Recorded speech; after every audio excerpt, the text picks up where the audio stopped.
अच्छे लोग नहीं है ये। सास की ये बात मानेगी ना बेटा? जो आपकी मर्जी, मैं उनसे बात नहीं करूंगी। अगले दिन प्रिया अपनी पहली रसोई बनाने रसोई घर में जाती है। ये छोकी बात तो नाक में जा रही है। एक काम करती हूँ, खिड़की खोल देती हूँ। प्रिया खिड़की खोलने जाती है। इतने जाले, लगता है इस खिड़की को कभी खोला ही नहीं गया। पर ऐसा क्यों? ओह, नॉन वेज की स्मेल आती होगी ना। 2 मिनट के लिए खोल लेती हूँ, फिर बंद कर दूंगी। प्रिया खिड़की खोलती है। खिड़की खोलते ही उसकी नजर सामने वाले घर की खिड़की पर पड़ती है, जहाँ एक लड़की खड़ी होती है। हाथों में मेहंदी, लाल रंग की साड़ी, बिल्कुल सजी धजी, मानो प्रिया की तरह ही वो भी नई नवेली बहू हो। वो प्रिया को देखकर मुस्कुराती है। हे भगवान, माँ ने तो इनसे बात करने को मना किया था। प्रिया फौरन ही खिड़की बंद कर देती है और तवे पर चढ़े रोटी की ओर देखने लगती है, पर वहाँ रोटी न होकर मछली पड़ी होती है। ये क्या? पहली ही रसोई में इतनी बड़ी गलती। हे भगवान, अब मैं क्या करूं? प्रिया बहुत डर जाती है और फौरन रसोई की सफाई करने और फिर सभी के लिए खाना बनाने लग जाती है। जब वो सबको खाना परोसती है, सब तो ठीक है, मैं बेकार में चिंता कर रही थी। हे भगवान, ऐसे ही बस अपनी कृपा बनाए रखना। रात के वक्त जब सब सो रहे होते हैं, तब प्रिया को पायल की आवाज सुनाई देती है, जिससे उसकी आंख खुल जाती है।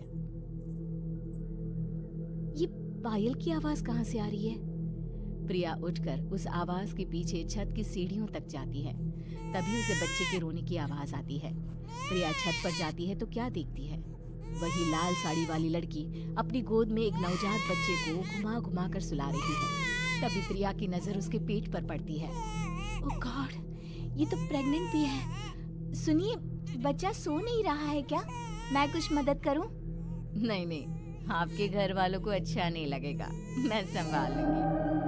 स्नेहा की गोद से बच्चा हाथ मारकर प्रिया की गोद में आने को छटपटाने लगता है।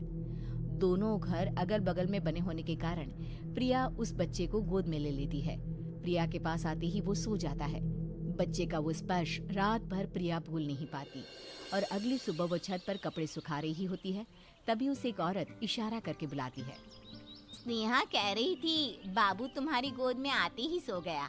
मैं गौरी, स्नेहा की माँ हूँ। बहू, घर आना, बाबू को खिला भी लेना। शाम को जब घर पर कोई नहीं रहता, बच्चे से मिलने के लिए प्रिया छिपकर अपनी पड़ोसन के घर चली जाती है और कुछ देर बच्चे को खिलाकर वापस लौट आती है।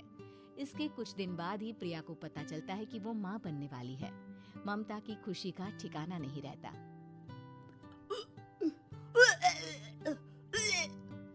माँ जी, पता नहीं क्यों उल्टी आ रही है। प्रिया भागती हुई वॉशरूम में जाती है तो हरे और लाल रंग की उल्टी करती है। उस उल्टी में से कीड़े निकलते हैं। ये क्या? खून और ये कीड़े! माँ! माँ! प्रिया की आवाज सुनकर ममता दौड़ कर आती है, पर बेसिन में कुछ नहीं होता। प्रिया हक्की बक्की रह जाती है। ये सब क्या हो रहा है? प्रिया घबरा जाती है और अपने कमरे में जाकर सो जाती है। डर के कारण वो इतनी थक जाती है कि उसकी आंख लग जाती है। तब उसे ऐसा लगता है उसके पेट पर मानो कोई बैठा हुआ हो। कौन हो? प्रिया के पेट पर एक 5 महीने की बच्ची बैठी हुई थी, जो बुरी तरह जली हुई थी। माँ, तुम ही मुझे लाई ना अपने पेट में? मैं तुम्हारी माँ नहीं हूँ। कौन हो तुम? माँ, देखो मैं जल गई बुरी तरह से। 6 महीने पेट में रहने को भी मुझे नहीं मिला। सहला दो ना माँ। बचाओ! बचाओ! माँ! ममता दौड़कर कमरे में आती है। प्रिया की बातें सुनकर वो सब समझ जाती है। तू कहीं बगल वाले घर में तो नहीं जाकर आई ना बहू? मुझे माफ कर दो, मैं गई थी माँ। उस घर में सब मरे हुए हैं बहू। कई साल पहले स्नेहा उस घर में बहू बनकर आई थी। कुछ ही दिन में वो एक बच्चे को जन्म देने वाली थी।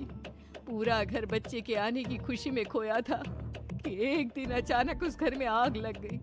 सब बुरी तरह जलकर मर गए। गौरी आज भी दादी बनने का इंतजार कर रही है। माँ, तुम ही मुझे लाई ना अपने पेट में? माँ, तुम ही मुझे लाई ना अपने पेट में? सहला दो ना माँ। ममता दौड़कर कमरे में आती है। प्रिया की बातें सुनकर वो सब समझ जाती है। ममता दौड़कर कमरे में आती है। प्रिया की बातें सुनकर वो सब समझ जाती है। और इसीलिए स्नेहा ने अपना अजन्मा बच्चा तुम्हारी कोख में डाल दिया। ममता ये कह रही होती है कि पीछे से उसके पैरों को एक बच्चा पकड़ लेता है। दादी, दादी। माँ, स्नेहा की गोद में यही बच्चा था। ये बच्चा कौन है फिर? तेरी मौत है। तेरी भी दादी।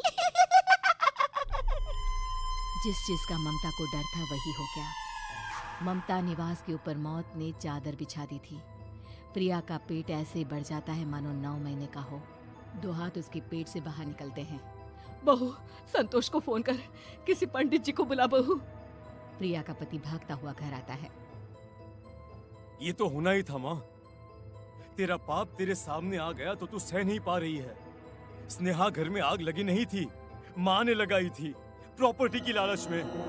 और वो बच्चा मेरी पहली पत्नी का बच्चा है, मेरा बेटा, जो कि उस आग की चपेट का शिकार हो गया था। मैंने तुमसे ये सब माँ के कहने पर छुपाया था। मुझे माफ कर दो प्रिया। तुम अगर चाहो तो यहाँ से जा सकती हो।